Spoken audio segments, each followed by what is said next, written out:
Hi everyone, this is the final word. Sorry, I look like a mess. We'll just literally come out the stadium and yeah, this isn't Bohemian Rhapsody. This is the final word, so you know what happens on this type of video. We'll hear from Steve Bruce and one of the players in a moment. We'll talk about the game, but first let's get straight to business with the lineup. Johnny, we knew there was going to be a difficult afternoon because we had John Joe out. Remind me who else was out again. Almiron's out, Alan St. Maximum. Yeah. Those three in particular, when you see in the lineup, it just cuts the creativity out, doesn't it? Yeah, we just had nothing coming from the flanks going forward, and Andy Carroll needs service, he needs crosses in the box, and he didn't really have a great deal to go with today, especially from our attacking wingers. Defensively, Manquillo tried to get a few balls in, and Dummett and Willems tried to, but we just like you said, lacked creativity, and it wasn't good enough going forward. But it was a dreadful game, to be brutally honest. You can't really argue too much. Maybe Gale should start, but look, I think his future is elsewhere anyways. But let's get on to the game, and where do I start? Because there wasn't many chances, to be fair, Johnny, in that first half. It was boring. It was very long ball. It was two mid-table sides struggling for ideas for me. This is going to be less than much today unless there's a 0-0 draw somewhere elsewhere, because it was poor. It was really poor. It was lacking chances. The referee stopped the game a lot to give free kicks, and it really spoiled the game, really.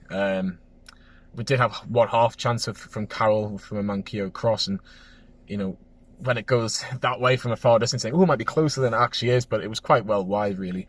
But yeah, Burnley didn't have many. Dubravka really didn't have to make many saves at all in the first half. He had to try and deal with set pieces and corners, which he didn't really deal with at all today, and that's what created the goal. But nothing in the first half. Second half, it's just as much as frustrating for us as Geordies. Burnley we actually heard the fans, so there was a bit of banter between the two sets of fans, but we should just get straight to it, the goal. So is it a corner, is it not? Is it VAR?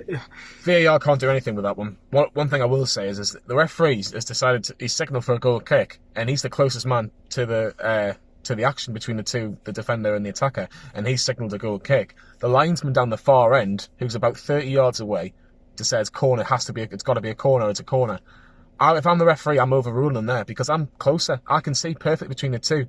It's his first Premier League game, and I think he's kind of gone, well, they're more a little bit, because I think they're more experienced in terms of linesmen probably, and he's gone, I'll trust him more. I think he should have just been a bit more, whether it's right or wrong, just stick with your decision. But he didn't, and he bottled it, and obviously they get the goal from it.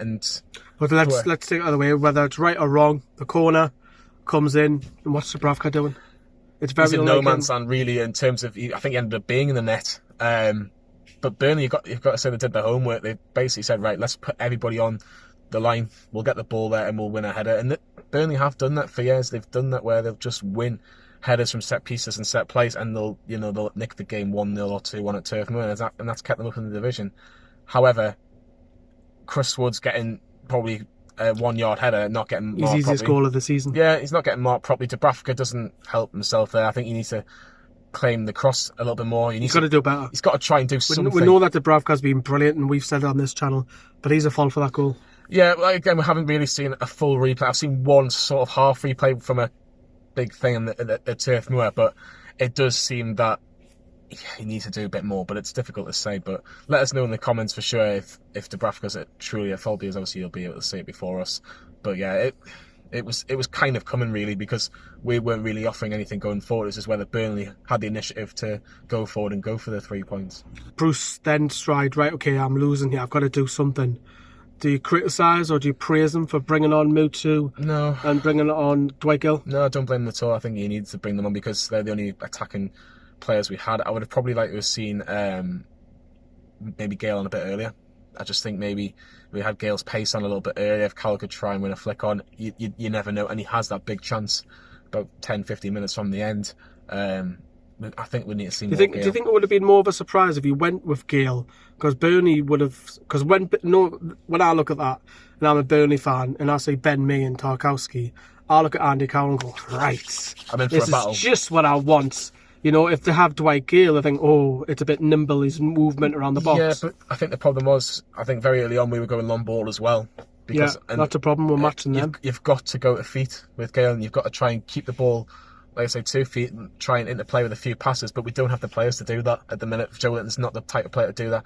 Atsu can keep the ball well at times, but when he goes forward, he just runs out of ideas. He runs out of creativity, and nearly Christmas, Paul. It's nearly Christmas. It's nearly Christmas because it's 10 days till Christmas or something stupid like that, and he's still not supplying the goods. But no, I would have liked to see Gale on. I don't blame Bruce for getting Gale up Mutu on because I think we needed to do something. We needed to do something different to get a point, to get that goal, to get the point. But yeah, what else could have Bruce done? That's what I'm trying to think. Is there anybody else? Was the only thing I can think of is play a different style. That's the only thing I'll probably point out at Bruce. Speaking of Mr. Bruce, here he is, just along the road with the press guys. We knew it was going to be difficult on an awful afternoon, and the one thing we wanted since Tuesday, we understood who the referee was, and we needed him to, in his debut. You worried that the hope it doesn't come down to a refereeing decision. Now, yes, the game was, and people make mistakes, I understand that, and I've never wanted to criticise referees, but the crucial goal, what makes a goal, is a free kick to us. And we don't get beat today. And these margins in the Premier League at the elite level, I thought the referee, who was his first game in charge today, found it a struggle. And the big decision, unfortunately, he's got wrong. Right then, we are actually at Turf Moor. You would have seen it in the match vlog. We're not just sitting in Newcastle. Right then, okay, we'll bring up the league table then, Johnny. So I've said this a week or two back is, yes, the glory heights could have went 5th today. But in hindsight, I know other results didn't help it. But anyways, I'm still looking at 18th position. It's a back down to earth, isn't it? But I was, even though we won these two games beforehand, I'm still thinking 18th position. Where are you? 18th? Are you still in that mindset? Or do you want to go higher? Unfortunately, I have to be as a Newcastle fan because, especially when we go to places like Burnley, you just need to try and get an extra point on the board, or a win would have been lovely. But no, you've got to look at the table and look at the fact that how many points are we ahead of 18th? I know Southampton play West Ham as we're speaking, so we don't know the score with that game. It'll be on the table. Put a little banner on right now. There you go. Ta-da! But yeah, let's see. If let's say 5, 6, 7 points still clear, then it's still not bad. It's still 6 points from the last 9. Away form, a little bit concerning because we've played Burnley, we've played Aston Villa, last 2 away games, and we haven't got anything. Norwich, we didn't. Norwich, we're struggling. Watford at home. We're struggling to beat teams who I think you're going to be in that bottom 7 or 8, don't you? Yeah, like I say, I think the next few games are quite crucial because it's a tough run of fixtures. Like before, I was saying in the car on the way down, Palace, Man United, Everton, Leicester. That's tough. That's a very tough running for anybody. How many points would you take from them for? Everton aren't playing well. You've got to look at your home games, and we've got 3 home games there: Palace, Everton, and Leicester. 4 out of 4. I was saying 5. I was like, for 3 home games, can we get 2 wins? But against the likes of your Palace and your Leicester, who are playing well, Everton, if they've still got Duncan Ferguson, who's got a bit of a lift, Man United away is always going to be tough. So I would take 5 to 6 points, but that's going to be very, very difficult. But if we do get 5 to 6 points, that's 28, 29 points. Something like that, and that looks so much rosier. But we've got to try and get a win next week against Palace. That's probably, on paper, not the easiest, but the best chance of getting a win. Yeah, it is, because you expect, again, Palace to come down a little bit. Right, we're going to head off. We have a couple hours drive through the hills and stuff, because if you've ever been to Burnley, it's very hills have eyes. But yeah, we've got the Amazon stuff as well, so do have a look at that if you want to get any gifts for anybody. If you've got Amazon Prime, you can take advantage of all the freebies, free deliveries as well. Free football. And you get the Amazon Prime as well, so if you haven't already got that, there is a link in the description to get yourselves